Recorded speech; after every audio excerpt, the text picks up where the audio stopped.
राष्ट्रिय अध्यक्ष क्षितिज थेबे, कार्यक्रम को प्रमुख अतिथि हाम्रो पार्टी को अध्यक्ष तथा नेपाल सरकार का सम्माननीय प्रधानमंत्री केपी शर्मा ओली, कार्यक्रम में सहभागी हुनुभएका पार्टी स्थायी कमिटी का सदस्य तथा जनसंगठन समन्वय का प्रमुख कमरेड भानुभक्त ढकाल, युवा आंदोलन का सदाबहार नेता महेश बस्नेत, राष्ट्रिय युवा संघ नेपाल का इन्चार्ज लगायत युवा संघ नेपाल का पदाधिकारी तथा सदस्य कमरेडहरू र यो राष्ट्रिय कार्यकर्ता भेलामा उपस्थित हुनुभएका तपाईं सम्पूर्ण युवा मित्रहरूमा सबभन्दा पहिले त म तपाईहरु सबैलाई आफ्नो तर्फबाट र पार्टी केन्द्रीय कमिटी नेकपा एमालेको तर्फबाट हार्दिक स्वागत गर्न चाहन्छु। क्रान्तिकारी अभिवादन लाल सलाम अर्पण गर्न चाहन्छु।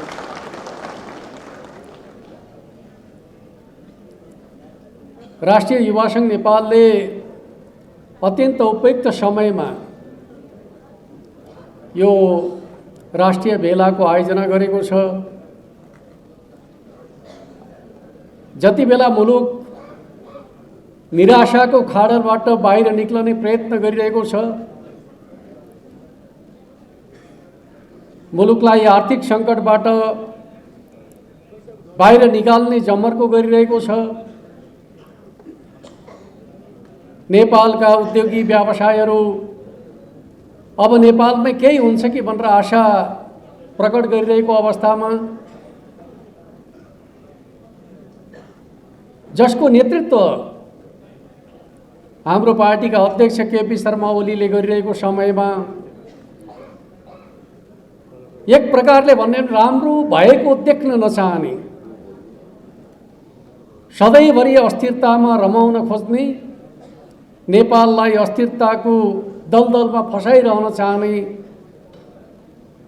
प्रवृत्तिका वाहकहरू फेरि एकपटक सलबलाएर नेकपा एमाले र त्यसको नेतृत्वका विरुद्धमा चौतर्फी घेराबन्दी र आक्रमणको प्रयास गरिरहेका बेला राष्ट्रिय युवा संघ नेपालले यो महत्त्वको कार्यक्रम आयोजना गरेको छ। म युवा संघ नेपाललाई हृदयदेखि नै धन्यवाद भन्न चाहन्छु। वास्तवमा आज नेपाल विकास र समृद्धिका दृष्टिकोणबाट हेर्नुहुन्छ भने हामीले भन्नै पर्ने हुन्छ, जति बेला नेकपा एमालेको नेतृत्वले राष्ट्रको नेतृत्व गरेको छ त्यति बेला जनतामा आशा सञ्चारित भएको छ, विकास र निर्माणका कामहरूले तीव्रता पाएका छन्। जति बेला नेकपा एमाले कमजोर भएको छ, सत्ताबाट एमाले बाहिरिएको छ, त्यस्तो अवस्थामा नेपाल विकासका दृष्टिकोणले पछाडि परेको छ, युवाहरूमा निराशा छाउने गर्दछ, अर्थतन्त्र ओह्रालो लाग्ने गर्दछ र एक प्रकारले भन्ने भने राजनीतिमा अस्थिरताका दौरहरू सुरु हुने गर्दछन्। त्यसलाई फेरि सही बाटोमा ल्याउनका लागि नेकपा एमाले नै अगाडि सर्नुपर्ने परिस्थिति उत्पन्न हुने गर्दछ। अहिले हामीले नेपालको राजनीतिका सन्दर्भको कुरा गर्दाखेरि मैले तपाईहरुका बीचमा भन्नै पर्दछ, जति बेला हामी नेकपा एमाले र नेपाली कांग्रेस मिलेर 7 बुँदे सहमतिका आधारमा अगाडि बढ्ने संकल्प गर्यौं, कति बेला के लागिरहेको छ भनेर भन्दाखेरि ठूला दुईवटा दलहरू मिल्ने कुरा अप्राकृतिक भयो भन्ने कुरा लागिरहेको छ।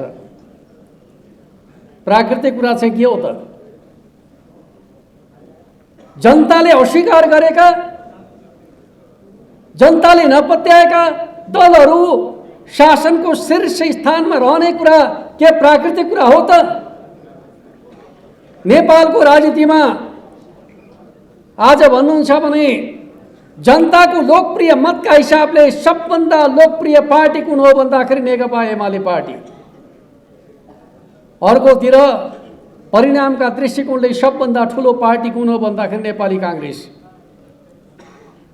275 सिट भएको संसदमा जम्मा 32 सिट भएको नेकपा माओवादी केन्द्र सत्तामा रहँदा चाहिँ त्यो प्राकृतिक हुने, जनताले रोजेका पार्टीहरू, देशको लोकतान्त्रिक आन्दोलनको नेतृत्व गरेका पार्टीहरू, मुलुकको विकास र समृद्धिको आकांक्षाको नेतृत्व गर्ने पार्टीहरू सरकारको नेतृत्व गर्दाखेरि अप्राकृतिक भयो भन्ने कुरा एक प्रकारले भन्नुहुन्छ भने सत्ता गुमाउँदाको छटपटी बाहेक केही होइन भन्ने कुरालाई हामीले बुझ्न सक्नुपर्दछ। आज प्रचण्ड सत्ता गुमाएको छटपटीबाट एक प्रकारले विचलित भएको अवस्था छ। उनी फेरि समाजमा अराजकता फर्काउन सकिन्छ कि भन्ने मान्यताका आधारमा नेकपा एमाले र त्यसको नेतृत्वका विरुद्ध बरबराउँदै हिँडेको अवस्था छ। म तपाईहरुलाई भन्न चाहन्छु, हामी दुईवटा पार्टीहरू मिलेको एक प्रकारले भन्नुहुन्छ भने नेपालको राजनीतिलाई स्थायित्वको दिशातर्फ लैजान सकिन्छ भन्ने विश्वासका आधारमा विकास र समृद्धिका लागि धेरै राजनीतिक दलहरू होइन, बलिया राजनीतिक दलहरूको आवश्यकता पर्दछ भन्ने मान्यताका आधारमा ठूला दलहरूमाथि साना दलहरूले शासन गर्ने नेपालको विकृत लोकतन्त्रलाई सधैँका लागि अन्त्य गर्नुपर्दछ। जनताले पत्याएका दलहरूले नै लोकतन्त्रमा शासन गर्ने हो भन्ने मान्यतालाई स्थापित गर्नका लागि हामी मिलेका छौँ र हाम्रो दिशा मुलुकलाई स्थायित्वतर्फ लैजाने सङ्कल्प हो भन्ने कुरालाई तपाईँ हामी सबैले बुझ्नुपर्दछ। यसको अर्थ हामी सधैँका लागि मिले होइन। हामीले भनेका छौँ स्थायित्वको आधार तयार गर्ने कुरा, अस्थिरता सिर्जना गर्नेहरूलाई नेपाली राजनीतिमा अब यो सम्भव छैन भन्ने कुराको सन्देश दिने कुराका लागि हामी मिलेका छौँ। तर जब जनताका बीचमा जाने समय आउँदछ, चुनावको समय आउँदछ, नेपाली कांग्रेस पनि कसैको बैशाखी बिना एक्लै चुनावमा जानुपर्दछ। नेकपा एमाले पनि अरू कसैको बैशाखी बिना एक्लै चुनावमा जानेछ भन्ने मान्यताका आधारमा हामी अगाडि बढ्न खोजिरहेका छौँ। त्यस अर्थमा ठुला पार्टीको सहारामा चुनाव जित्ने र ठुला पार्टीमाथि शासन गर्ने जुन प्रकारको परिस्थिति विगतमा रह्यो त्यो परिस्थिति अब हामी सधैँका लागि अन्त्य गर्न चाहन्छौँ। आज एक प्रकारले भन्ने भने जनताले विश्वास नगरेका दलहरूमा एक प्रकारको छटपटी सुरु भएको छ। कुनै पनि मुलुकको विकास र समृद्धिका सन्दर्भको कुरा गर्दाखेरि जबसम्म मुलुकमा नीतिगत नेतृत्वको सुनिश्चितता हुँदैन, बलिया राजनीतिक दलहरूको निर्माण हुन सक्दैन, राजनीतिक स्थायित्व कायम हुन सक्दैन, मुलुक विकास र समृद्धिको यात्रामा निर्वाध रूपमा अगाडि बढ्न सक्दैन भन्ने कुराको सच्चाइलाई हामीले मनन गर्न सक्नुपर्दछ। म तपाईहरुलाई सुनाउन चाहन्छु, आज एसियामा दुईवटा मुलुकहरू एक प्रकारले भन्यो भने विकास र समृद्धिको यात्रामा तीव्र गतिमा अगाडि बढेका छन् र विश्व शक्तिका रूपमा उदयमान अवस्थामा छन्। हाम्रा दुईटा छिमेकी मुलुकहरू चीन र भारत। त्यहाँको राजनीतिक परिस्थिति कस्तो छ म तपाईहरुलाई सुनाउन चाहन्छु। चीनमा कार्यकारी राष्ट्रपति हुने गर्दछ, त्यहाँ सी जिनपिङ राष्ट्रपति हुनुहुन्छ र चीनमा तेस्रो कार्यकालको नेतृत्व गर्दै हुनुहुन्छ सी जिनपिङले। राजनीतिक स्थायित्वको सुनिश्चितता छ। त्यस अर्थमा चीन विकासको प्रक्रियामा निरन्तर अगाडि बढिरहेको छ। विश्व आर्थिक केन्द्रका रूपमा चीनको उदय हुँदैछ। अर्कोतिर हाम्रो छिमेकी भारत, त्यहाँ कार्यकारी प्रधानमन्त्री हुने गर्दछ। नरेन्द्र मोदी प्रधानमन्त्री हुनुहुन्छ। उहाँ लगातार तेस्रो कार्यकाल भारतीय प्रधानमन्त्रीका रूपमा नेतृत्व गर्दै हुनुहुन्छ।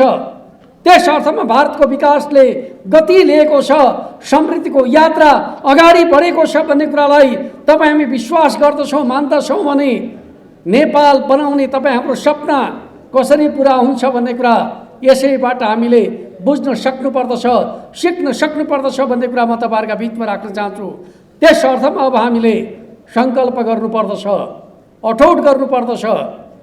अब हामी नेपालमा जनमतलाई विभाजित गर्ने काम गर्ने छैनौँ।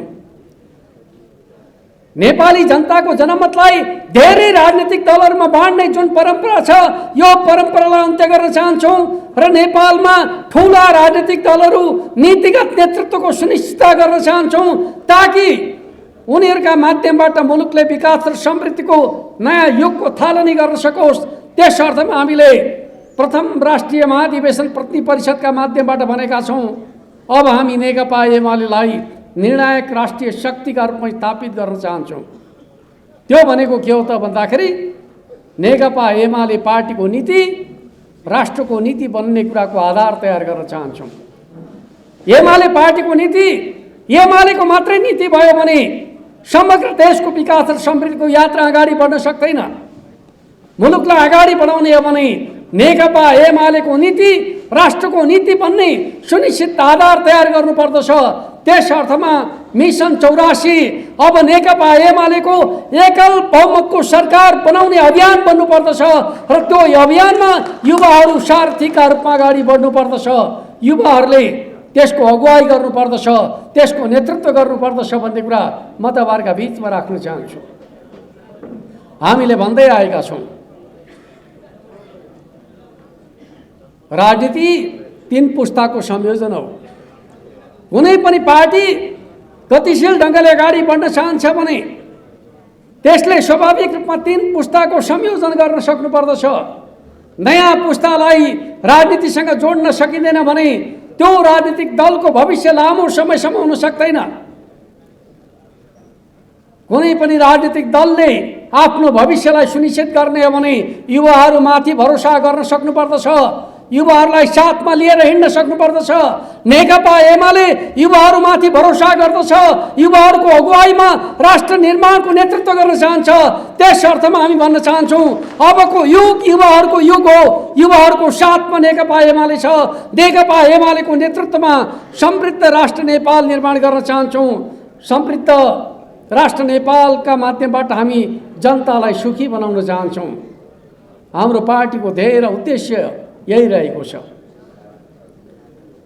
म तपाईँहरूलाई सुनाउन चाहन्छु, कुनै पनि देशको विकास र समृद्धिको कुरा गर्ने हो भने 3वटा मान्यताहरू अपरिहार्य हुन्छ भनेर भन्ने गरिन्छ देश बनाउनका लागि। पहिलो मान्यता हो भिजनरी लिडरसिप, दूरदर्शी नेतृत्व। दोस्रो मान्यता हो स्ट्रङ पोलिटिकल पार्टी, बलियो राजनीतिक दल। तेस्रो मान्यता हो पोलिटिकल स्टेबिलिटी, राजनीतिक स्थायित्व। आज हाम्रो देशलाई चाहिएको चिज के हो त भन्दाखेरि यी 3वटा कुराहरूको संयोजन हो।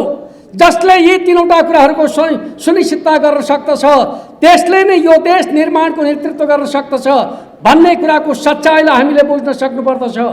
र म तपाईँहरूका बिचमा भन्न चाहन्छु, नेपालका राजनीतिक दलहरूमध्ये सबैभन्दा भिजनरी लिडरका रूपमा, जनताका लागि स्वीकार्य नेताका रूपमा, सबभन्दा लोकप्रिय नेताका रूपमा, नेपाली समाजलाई इतिहासलाई बुझ्ने नेताका रूपमा, नेपालको विकास र समृद्धिको सपना देख्ने नेताका रूपमा हाम्रो अध्यक्ष केपी ओलीसँग तुलना गर्नेहरू कुनै नेता छ?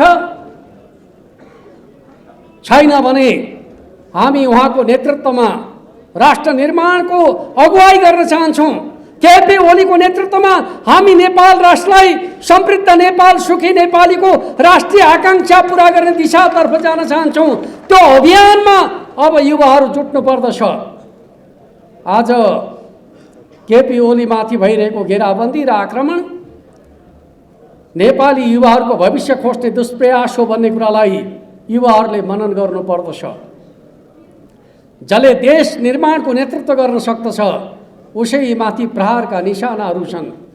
जसले मुलुकको राजनीतिक स्थायित्वको ग्यारेन्टी गर्न सक्दछ त्यसैमाथि प्रहारका निशानाहरू छन्। जसले बलियो राष्ट्रिय पार्टीको अगुवाई गरिरहेको छ त्यसैमाथि प्रहारका निशानाहरू छन्। अब हामीले भन्न सक्नुपर्दछ, राष्ट्र निर्माणको नेतृत्व गर्ने नायकलाई कमजोर पार्ने हरकत हामी केमा अर्थ सहन सक्दैनौँ। हाम्रा विरुद्धका साइबर हमलाहरू हामी सामना गर्नका लागि प्रतिबद्ध छौँ भन्ने कुराको उद्घोष अब राष्ट्रिय युवा सङ्घ नेपालले गर्नुपर्दछ।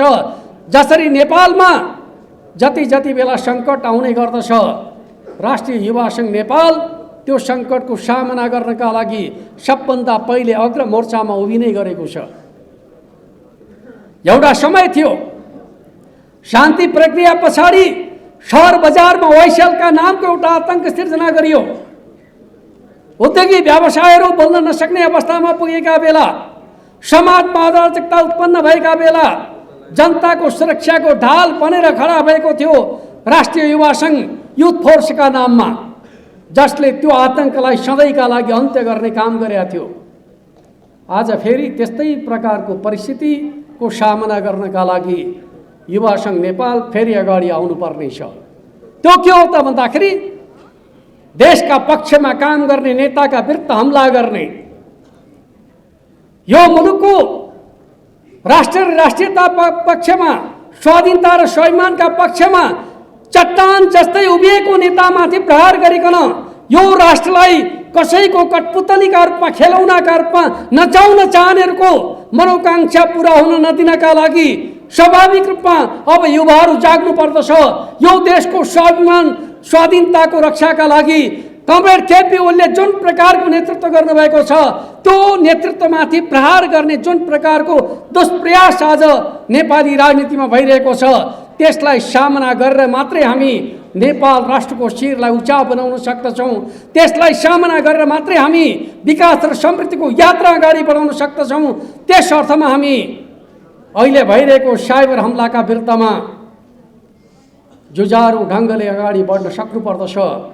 हाम्रा सकारात्मक सोच र मान्यताहरूलाई अब हामीले अगाडि बढाउने काम गर्नुपर्दछ भन्ने कुरा म तपाईँहरूका बिचमा राख्न चाहन्छु। जहाँसम्म हामी माथिको हमलाको प्रश्न छ, म तपाईँहरूलाई भन्न चाहन्छु, हाम्रा विरुद्धमा हमला किन? के हामीले कुनै नराम्रो काम गरे हुनाले हमला भएको हो? केमार्थ होइन। हामीले यो मुलुकमा अस्थिरता सिर्जना गर्न खोज्ने, जातिका नाममा नेपाली समाजलाई विभाजित गर्न खोज्ने, पहाडमा एक जाति एक प्रदेश, सिङ्गो तराई जहाँ आदि जनसङ्ख्या छ त्यहाँ एक मधेस एक प्रदेश, नेपाल राष्ट्रलाई कमजोर बनाउन खोज्ने प्रवृत्तिका विरुद्धमा अरू कोही उभिन सकेनन्। उभिने पार्टी एमाले थियो, जसले भन्यो हिमाल पहाड तराई कोही छैन पराई। एकल जातीय पहिचानको कुरा नेपाली समाजमा केमार्थ स्वीकार्य हुन सक्दैन? यो बहुजातीय बहुभाषिक बहुसांस्कृतिक समाज हो। यहाँ साझा पहिचान नेपाली राष्ट्रको विशेषता हो भनेर अडानका साथ प्रस्तुत हुने पार्टी नेकपा एमाले र त्यसको नेतृत्वकर्ता को थियो भन्दाखेरि कमरेड केपी ओली। आज एमाले माथिको प्रहार, केपी ओली माथिको प्रहार त्यो असफल एजेन्डाका हिमायतीहरूले गरिरहेको प्रहार हो भन्ने कुरालाई बुझ्नुपर्दछ। अर्कोतिर नेपालमा संविधान सभाबाट संविधान बनाउन नदिनका लागि अनेक खेलहरू भए। एउटा संविधान सभा असफल भयो, अर्को संविधान सभालाई असफल बनाउने प्रयत्न गरियो। नेपालका राजनीतिक दलहरू मिलेर संविधान बनाउने सङ्कल्प गर्दा संविधान जारी गर्न नदिनका लागि प्रपञ्च गरियो। कसैले आँट गरेका थिएन। केपी ओलीले भन्नुभयो संविधान सभाको काम संविधान बनाउने हो, संविधान नबनाएर त्यसले अरू केही काम गर्दैन, संविधानै बनाउने काम गर्दछ। कुनै समस्या छन् भने समाधान हामी आफैले गर्दछौँ, मित्रहरूले चिन्ता गर्नु पर्दैन भनेर भारतीय विदेश सचिव जयशङ्करलाई भनेर संविधान निर्माणको नेतृत्व गर्ने नेता को हो त भन्दाखेरि हाम्रो पार्टी अध्यक्ष केपी शर्मा ओली हो भन्ने कुराको सच्चाइलाई आजको प्रहारसँग जोडेर बुझ्न सक्नु पर्दछ। प्रहार किन भइराखेको छ भन्ने कुराको सच्चाइलाई यस अर्थमा बुझ्न सकियो भने कसको रक्षा गर्नुपर्दछ भन्ने कुरा स्वतः हामीले बुझ्न सक्दछौँ भन्ने कुरा म तपाईँहरूका बिचमा राख्न चाहन्छु। हामीले संविधान जारी गरेपछि यो मुलुकमा नाकाबन्दी लगाइयो। सरकारमा रहेका त्यति बेलाका दलका नेताहरूले नाकाबन्दीलाई नाकाबन्दी पनि भन्न सकेनन्, सिमानाको अवरोध भन्न थाले। तर जब केपी ओली प्रधानमन्त्री हुनुभयो उहाँले भन्न थाल्नुभयो जहाँ धर्ना छ त्यहाँबाट सामान नआउने कुरा त बुझ्न सकिन्छ, जहाँ धर्ना नै छैन त्यहाँबाट सामान किन आउँदैन? त्यस अर्थमा यो नाकाबन्दी हो। छिमेकी माथि नाकाबन्दी लगाउने कुरा केमार्थ स्वीकार्य हुन सक्दैन भनेर दरो उडान लिएर पहिलो पटक हामीले भारतीय नाकाबन्दीलाई जनताको साथमा असफल बनाउने काम गरेका थियौँ। आज हामी माथिको प्रहार नाकाबन्दी असफल बनाउनुको कारणले पनि हो भन्ने कुरालाई बुझ्नु पर्दछ। त्यस अर्थमा म तपाईहरुका बीचमा भन्न चाहन्छु, विकास र समृद्धिका सन्दर्भको कुराकानी गर्ने हो भने कमरेड केपी ओलीले नेतृत्व गरेपछि यो मुलुकमा लगातार 3 वर्षसम्म नेपालको कुल दाहस्थ उत्पादनको वृद्धि दर 6% भन्दा माथि रह्यो र त्यो वृद्धि दर भनेको विश्वको 10औं स्थानको वृद्धि दर थियो। उच्चतम आर्थिक वृद्धि हासिल गर्ने मुलुकहरुमा केपी ओलीको नेतृत्वमा हामीले नेपाललाई विश्वको 10औं राष्ट्रमा पुर्याउन सफल भएका थियौं। त्यही समयमा हामीले कोभिड-19 को महामारी बेहोर्नु पर्यो। त्यही समयमा नेकपा भित्रको अन्तर्कलहले सरकार गुमाउनु पर्यो र मुलुकको अर्थव्यवस्था हामीले छोडेपछि तहस-नहस भयो। तर जब फेरि केपी ओलीको नेतृत्वको सरकार बन्यो, अर्थतन्त्र सुधारको दिशामा फर्कन थालेको छ, राजस्व वृद्धि हुन थालेको छ, पुँजीगत खर्च बढ्न थालेको छ, फेरि उद्योगी व्यवसायहरुमा आशाका किरणहरू पलाउन थालेका छन्। यो मुलुकमा किन काम भएन भन्ने कुराको खोजी हुन थालेको छ, काम गर्ने वातावरण बन्न थालेको छ र आज कानुनमा रहेका झमेलाहरूलाई अन्त्य गर्नका लागि 5 वटा अध्यादेश जारी गरिकन मुलुकमा लगानी मैत्री वातावरण सिर्जना गर्ने काम भएको छ। छोटो समयमा यस प्रकारका महत्त्वपूर्ण कामको नेतृत्व गर्न सक्ने सामर्थ्य नेपालका अरू कुनै नेतामा हुन सक्दछ?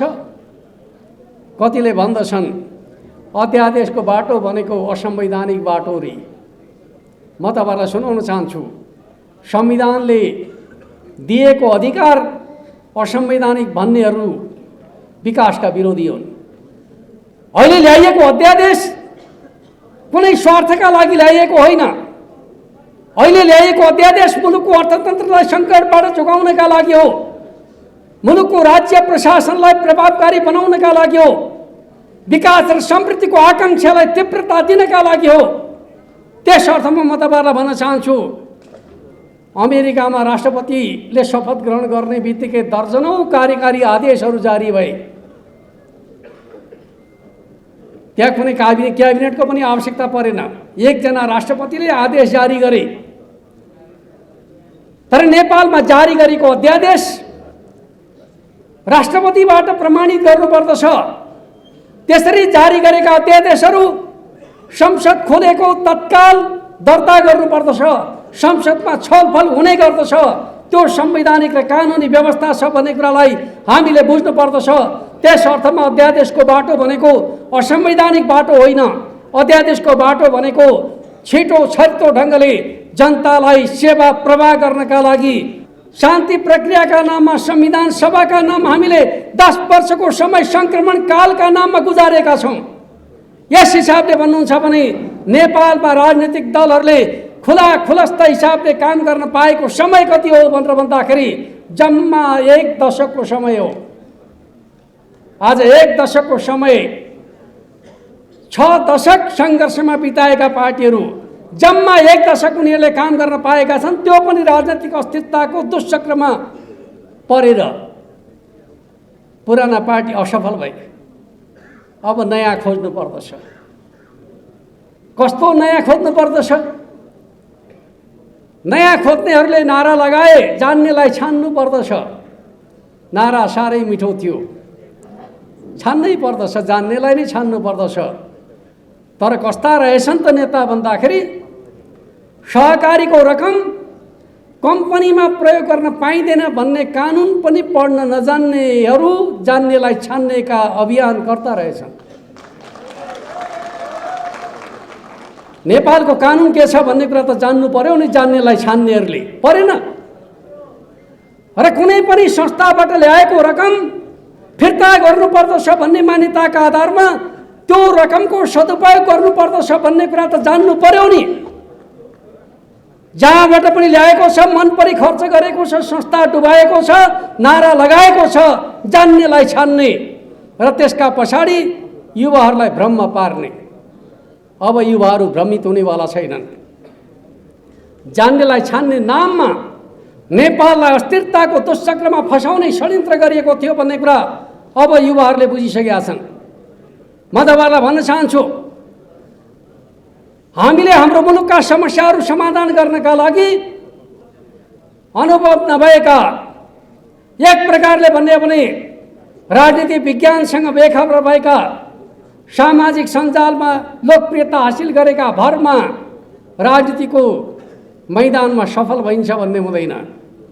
राजनीति आफैमा एउटा विज्ञान हो, त्यसको आफ्नै समर्पणको एउटा विज्ञान हुने गर्दछ, त्याग र तपस्याको आफ्नै परिवेश हुने गर्दछ।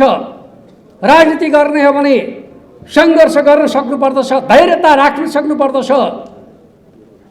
आफ्नोलाई लागेका कुराहरू मात्रै गरेर राजनीतिमा अगाडि बढ्न सकिँदैन। जनतालाई बुझ्न सक्नुपर्दछ, जनताको मनोविज्ञानलाई पढ्न सक्नुपर्दछ, त्यस पछाडि मात्रै राजनीतिमा सफल भइन्छ भन्ने कुरालाई बुझ्न सक्नुपर्दछ। म तपाईँहरूलाई भन्न चाहन्छु,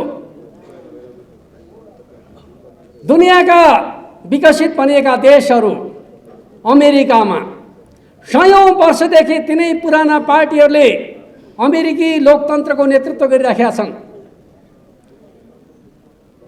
कहिले राष्ट्रपतिमा रिपब्लिकनहरूले जित्दछन्, कहिले डेमोक्रेटहरूले जित्दछन्। अमेरिकामा राजनीतिक दलहरू खोल्न नपाइने कानुन होइन, कम्युनिस्टहरूलाई चाहिँ उनीहरू प्रतिबन्ध लगाउँछन्। हाम्रो जस्तो सबै विचारहरूलाई खुला राख्ने समाज अमेरिकी समाज होइन। यद्यपि अमेरिकहरू लोकतन्त्रको दुहाई दिने गर्दछन्, तर त्यहाँ कम्युनिस्ट विचार प्रतिबन्धित छ।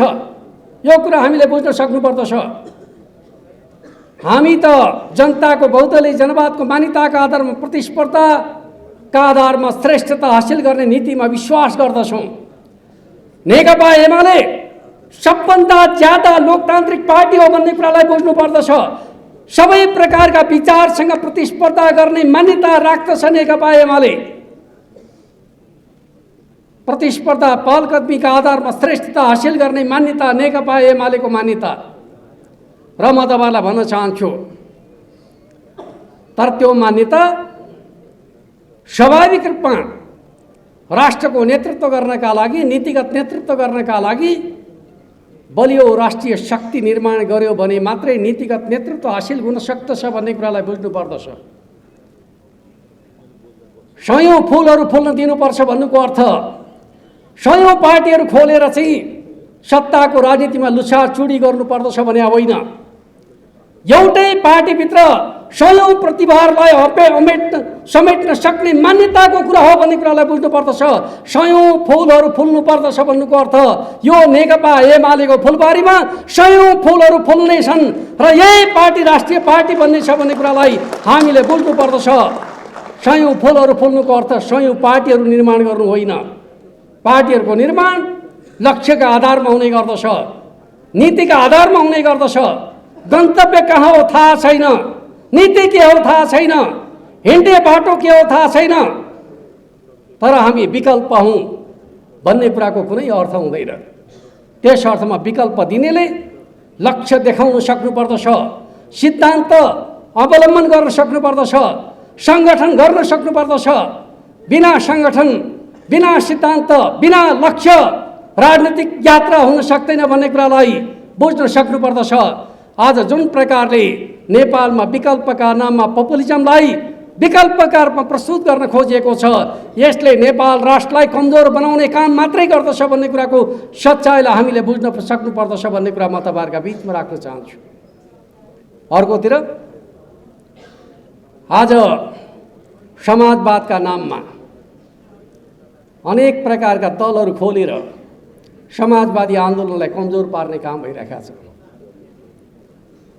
समाजवाद हाम्रो लक्ष्य हो र यो महान लक्ष्य हो भन्ने कुरा ठान्ने हो भने भन्न सक्नुपर्दछ एउटै लक्ष्य बोकेकाहरू अलग अलग गुटमा रमाउने होइन, एउटै लक्ष्य बोकेकाहरू नाना भाँतीका पार्टीहरूमा विभाजित भएर बस्ने होइन। हामीले एउटा प्रयास गरेका थियौँ 74 सालमा 2वटा ठुला आन्दोलनलाई जोडेर एउटै बलियो कम्युनिस्ट आन्दोलन निर्माण गर्ने। जनताले साथ पनि दिए, तर पुष्पकमल प्रचण्ड त्यसका लागि तयार रहेनछन्। वास्तवमा भन्ने भने हामीले नेकपा त बनायौँ, तर एउटै पार्टी बनाउनै सकेनौँ। नेकपा एमालेको आफ्नो गौरवपूर्ण परम्परा र आन्दोलनलाई विभाजित गरिकन त्यसमाथि एक प्रकारले दाउपेचपूर्ण तरिकाद्वारा एक प्रकारले माओवादीको मान्यता, युद्धकालको मान्यता, एकलाई दुईमा विभाजन गर भन्ने मान्यता, त्यही मान्यताको प्रयोग गरियो नेकपामा। एमाले भित्र विभाजन ल्याएर एमालेको लोकप्रिय आन्दोलनको नेतृत्व कब्जा गर्ने प्रचण्डको महत्वाकांक्षाका कारणले जनताले दिएको जनादेश खण्डित भयो। नेकपा एमालेलाई अध्यादेश ल्याएर विभाजित गर्ने काम गरियो। र आज के भन्ने गरिन्छ त भन्दाखेरि केपी ओलीले कतै अध्यादेश ल्याएर पार्टीहरूलाई विभाजित गर्ने त होइनन्। कसले चिन्ता प्रकट गर्दैछन् जसले एमालेलाई विभाजित गर्नका लागि अध्यादेश ल्याएका थिए। हामीले भनेका छौँ हामी लुकेर अध्यादेश ल्याउनेवाला छैनौँ। हामी हाकाहाकी खुलेआम रूपमा दल विभाजन गर्ने लोकतान्त्रिक मान्यतालाई संसदबाट स्थापित गर्न चाहन्छौँ। पार्टीको रक्षा गर्ने कुरा पार्टीको नीतिले गर्दछ, पार्टीको सिद्धान्तले गर्दछ, पार्टीको भविष्यले गर्दछ। भविष्य नभएका पार्टीहरू कानुनले जोगाएर जोगिनेवाला छैनन्। अहिले त संसद पद जाला भनेर पार्टी जोगाउन सकिएला, चुनावको घोषणा भयो भने कोही पार्टीमा बस्नेवाला छैन।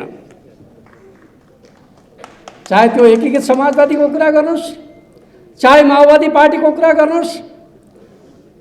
आज माओवादी पार्टीबाट, समाजवादी पार्टीबाट अनेक साथीहरूले भनिराखेका छन् हाम्रो सुरक्षा एमालेले गर्न सक्छ कि सक्दैन। हामीले भन्ने गरेका छौँ अब हामी नेपालको वामपन्थी आन्दोलनलाई एकताबद्ध गर्दछौँ। हिजो नेताका टाउका जोडेर पार्टी एकता गर्न खोज्यौँ, असफल भयो। अब हामी नेताका टाउका जोडेर एकता गर्ने पक्षमा छैनौँ। अब हामी कार्यकर्ताका मनहरू जोडेर नेपालको कम्युनिस्ट आन्दोलनलाई बलियो बनाउन चाहन्छौँ। त्यो बाटोमा नेकपा एमाले अगाडि बढ्न खोज्दैछ भन्ने कुरा म तपाईँहरूका बिचमा राख्न चाहन्छु। र म युवा साथीहरूलाई भन्न चाहन्छु, अरू सानातिना पार्टीमा अल्मलिएका युवाहरूलाई अब तपाईँहरूले आह्वान गर्नुपर्दछ। बलियो युवा आन्दोलन राष्ट्रिय युवा सङ्घ नेपालमा जोडिनका लागि जबसम्म युवाहरूको बलियो सङ्गठन बन्न सक्दैन, देशको भविष्य सुनिश्चित गर्न सकिँदैन। देशको भविष्यलाई सुनिश्चित गर्ने हो भने युवाहरू जुर्मुराउनु पर्दछ, युवाहरू सङ्गठित हुनुपर्दछ, युवाहरूले भविष्यको यात्राका लागि आफ्नो योजना अगाडि सार्नु पर्दछ। र म तपाईँलाई भन्न चाहन्छु, हिजोको पुस्ताले राजनीतिक परिवर्तनमा योगदान गर्यो, अबको युवा पुस्ताले विकास र समृद्धिको यात्रामा नेतृत्वकारी भूमिका खेल्नु पर्दछ। आजभोलि त्रिभुवन अन्तर्राष्ट्रिय विमानस्थलको दृश्य देखाएर युवाहरू विदेशका दृश्य देखाएर भन्दै गरिन्छ नेपालमा त सम्भावनै छैन। म तपाईँहरूलाई सुनाउन चाहन्छु, जहाँ चुनौती हुन्छ काम गर्नेका लागि त्यही अवसर हुन्छ, जहाँ सङ्कट हुन्छ त्यहाँ सम्भावना हुन्छ। त्यस अर्थमा म तपाईँलाई भन्न चाहन्छु, केही गरौँ भन्ने युवाहरूका लागि नेपालभित्रै सम्भावना छ भन्ने कुरालाई हामीले बुझ्न सक्नुपर्दछ। हो, त्यो सम्भावनालाई प्रयोग गर्न सक्ने सामर्थ्य अब हामीले आफूभित्र पैदा गर्नुपर्दछ, आफूभित्र विकसित गर्न सक्नुपर्दछ। हरेक देश बनाएको त्यहीका नागरिकहरूले, अरू कसैले होइन। अमेरिका बनेको अमेरिकी नागरिकहरूले हो। आज चीन र भारत बन्दैछन्, चीन र भारतका नागरिकहरूले बनाएको हो चीन र भारत। नेपाल बनाउने हामी नेपालीले हो, अरू कसैले नेपाल बनाइदिने होइन। हामी नेपालका युवाहरू नेपालमा सम्भावना छैन भनेर बाहिर जान थाल्यौँ भने यो देश बनाइदिन्छ कसले? त्यस अर्थमा हामीले भन्नुपर्दछ, चुनौती छ, सामना गर्दछौँ, सम्भावना खोज्दछौँ। नेपाल हामी आफै बनाउँछौँ, म बनाउँछु मेरो नेपाल भन्ने मान्यता र भावनाका आधारमा अब युवाहरू जाग्नु पर्दछ, युवाहरू सङ्गठित हुनुपर्दछ भन्ने कुरा म तपाईँहरूका बिचमा राख्न चाहन्छु। हो नेपाललाई विकास र समृद्धिको बाटोमा अगाडि बढाउनका लागि हामी मिसन 84 बलियो निर्णायक राष्ट्रिय शक्ति निर्माणको एउटा सङ्कल्पका साथ अगाडि बढिरहेका छौँ। हामीले हाम्रो पार्टीको वार्षिक कार्ययोजनाभित्र युवाहरूको शिखर सम्मेलनको आयोजनाको कुरा गरिराखेका छौँ। म युवा साथीहरूलाई भन्न चाहन्छु, समाजमा हरेक विशेषता भएका युवाहरूलाई तपाईँहरू जोड्नुहोस्। स्वाभाविक रूपमा देशमा केही गर्न चाहन्छु भन्ने युवाहरूलाई अब प्रेरणा दिनुपर्दछ। पार्टी त्यो अभियानमा जुट्न चाहन्छ, सरकार त्यो अभियानमा जुट्न चाहन्छ। सरकारले स्टार्टअपको परियोजना अगाडि बढाउन खोजिरहेको छ र म तपाईँहरूलाई भन्न चाहन्छु, विगतको बजेट अर्कै सरकारले ल्याएको थियो, त्यस अर्थमा हामीले भने जस्तो स्टार्टअपमा पर्याप्त पुँजी परिचालन गर्न सकेका छैनौँ। म तपाईँहरूलाई भन्न चाहन्छु, आउने बजेटमा केही गर्न चाहने युवाहरूका लागि, स्टार्टअपका माध्यमबाट नयाँ नयाँ काम गर्न चाहने युवाहरूका लागि अवसरको ढोका खोलिनेछ। त्यो कामको नेतृत्व अरू कसैले होइन, नेकपा एमालेको नेतृत्वको सरकारले गर्नेछ भन्ने कुरा म तपाईँहरूका बिचमा राख्न चाहन्छु। र त्यो अभियानको नेतृत्व गर्नका लागि केही गरौँ भन्ने युवाहरूको शिखर सम्मेलनको आयोजना अब नेकपा एमालेको नेतृत्वमा, नेकपा एमालेको अगुवाईमा हुनेछ भन्ने कुरा पनि म तपाईँहरूका बिचमा राख्न चाहन्छु। त्यो हिसाबले हामीले अब राष्ट्र निर्माणको यात्राको अगुवाई गर्नुपर्दछ, नेतृत्व गर्नुपर्दछ। त्यो काम हामी आफैले गर्न सक्दछौँ। त्यो विश्वासका साथ अब हामी काममा जुट्नु पर्दछ भन्ने कुरा म तपाईँहरूका बिचमा राख्न चाहन्छु। हो समाजलाई विकास र समृद्धिको बाटोमा अगाडि बढाउनका लागि हाम्रो मनोविज्ञानमा बदलाव जरुरी छ। केही हुँदैन, बर्बाद भयो भन्ने मानसिकताका आधारमा समाज अगाडि बढ्न सक्दैन। हरेक समाज अगाडि बढ्ने हो भने आशा जगाउनै पर्दछ। हाम्रो पार्टी अध्यक्ष नेपाली समाजमा आशाको सम्वाहक हो। हाम्रो पार्टी नेपाली समाजमा आशाको सम्वाहक हो। हामीले सपना देखेका छौँ, सपना देखाएका छौँ। एउटा समय थियो हाम्रो पार्टी अध्यक्षले सपनाका कुराहरू गर्दा मान्छेले मजाकको विषय बनाए। रेलको कुरा गर्दा कागजका रेल बनाए, सुरुङको कुरा गर्दा मजाकको विषय बनाए, पाइपलाइनको कुरा गर्दा मजाकको विषय बनाए। तर आज तिनै कुराहरू सपनाबाट व्यवहारमा बदलिँदैछन्। म तपाईँलाई भन्न चाहन्छु, हिजो मात्रै सिद्ध बाबाको सुरुङको ब्रेकथ्रो भएको छ। त्योभन्दा पहिले थानकोटको सुरुङको ब्रेकथ्रो भइसकेको छ। काठमाडौँ निजगढ फास्ट ट्र्याकमा 3वटा सुरुङ बनिसकेका छन्। लामा लामा सुरुङ, 2 किलोमिटर 3 किलोमिटरसम्मका सुरुङहरू निर्माण भइसकेका छन्। अरू 2वटा सुरुङ बन्ने प्रक्रियामा छन्। अहिले नै नेपालमा 7वटा सुरुङ मार्गहरू सरकारको अगुवाईमा नेतृत्वमा बनिराखेका छन्। जसले हिजो सुरुङ मार्गलाई उडाउने गर्दथे, अब तिनीहरू सुरुङको बाटोबाट यात्रा गर्न पाउनेछन्। आलोचना गर्नेहरूलाई अवसरबाट हामी वञ्चित गर्नेवाला छैनौँ। जसले कागजको रेल बनाउँदै थिए उनीहरू जाउन् जनकपुरमा रेल चढ्नका लागि। रेल तयार छ। अब जनकपुरमा मात्रै होइन, देशका अरू भागमा पनि रेल चल्नु पर्दछ। नेपालको तराई क्षेत्रमा एसियन रेलवे नेटवर्क निर्माणको परिकल्पना सरकारले गरेको छ। पूर्वी एसियालाई पश्चिम एसियासँग जोड्ने रेल मार्गका रूपमा हाम्रो तराई क्षेत्रलाई प्रयोग गर्नुपर्दछ भन्ने मान्यताका आधारमा अध्ययन भएको र प्रक्रिया सुरु भएको कुरा म तपाईँहरूका बिचमा राख्न चाहन्छु। चिनिया रेल सी जिनपिङ आएर भन्नुहुन्छ, समृद्ध नेपाल, सुखी नेपालीको, नेपाली जनताको आकाङ्क्षाको साथमा हामी छौँ। हामी चिनिया रेललाई काठमाडौँ ल्याउन चाहन्छौँ, नेपाल ल्याउन चाहन्छौँ। अब मजाको विषय भयो त। भारतीय प्रधानमन्त्री नरेन्द्र मोदी आएर भन्ने गर्नुहुन्छ, समृद्ध नेपाल, सुखी नेपालीको, नेपाली जनताको आकाङ्क्षामा भारत सरकार साथमा छ। अब हामी भारतीय रेललाई काठमाडौँ ल्याउन चाहन्छौँ। रेलको विरोध गर्नेहरूले अब के गर्दछन्? सी जिनपिङ र नरेन्द्र मोदीको पनि विरोध गर्दछन्।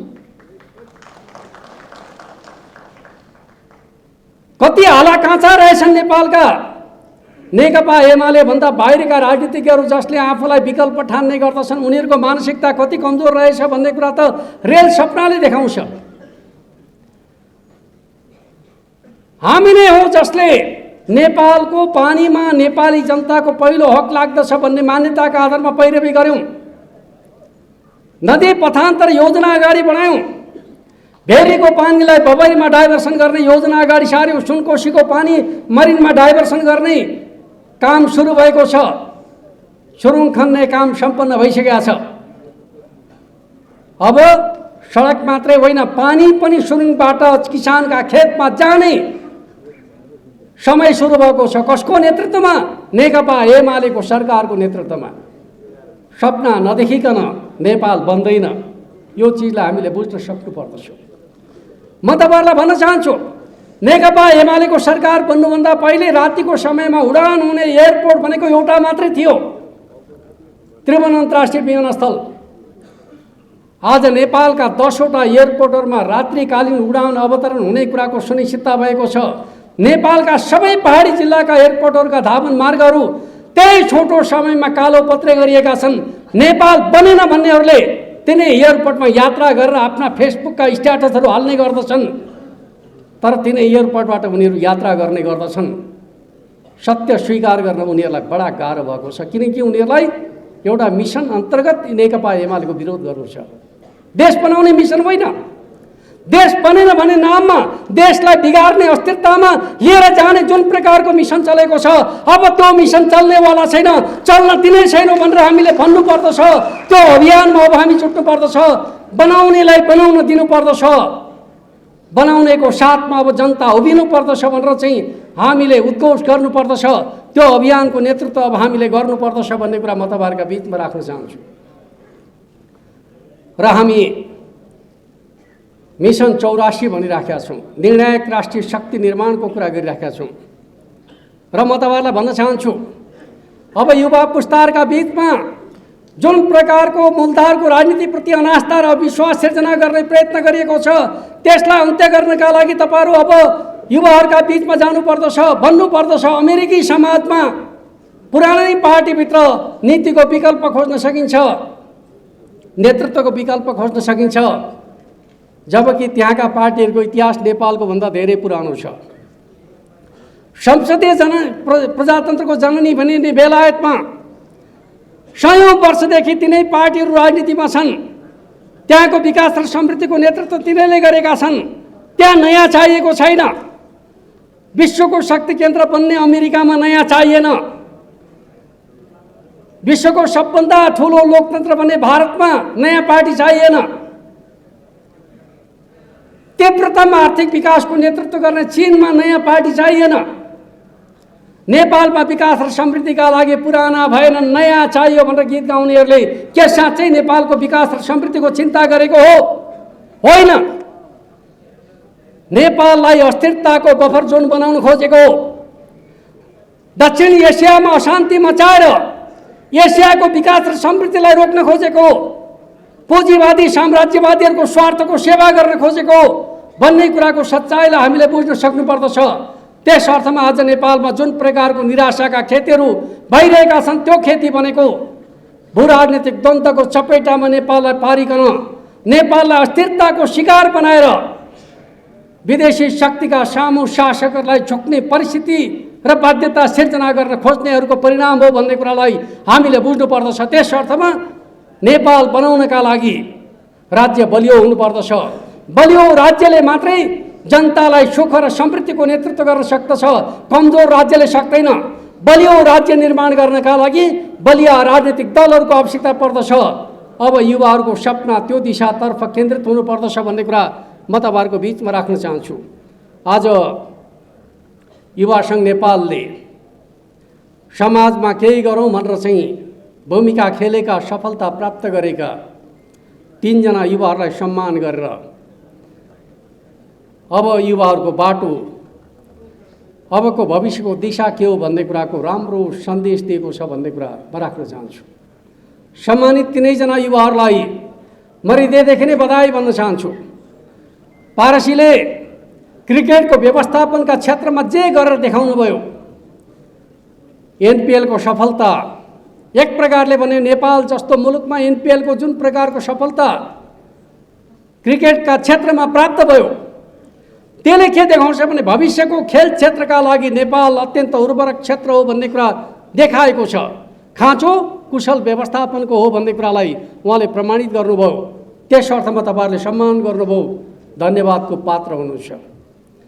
पलेसाजीले अन्तर्राष्ट्रिय प्यारा ओलम्पिकमा जुन प्रकारको सफलता प्राप्त गर्नुभयो, नेपालीहरू पनि अन्तर्राष्ट्रिय प्रतिस्पर्धामा सफल हुन सक्दछन् भन्ने एउटा सन्देश दिनुभएको छ।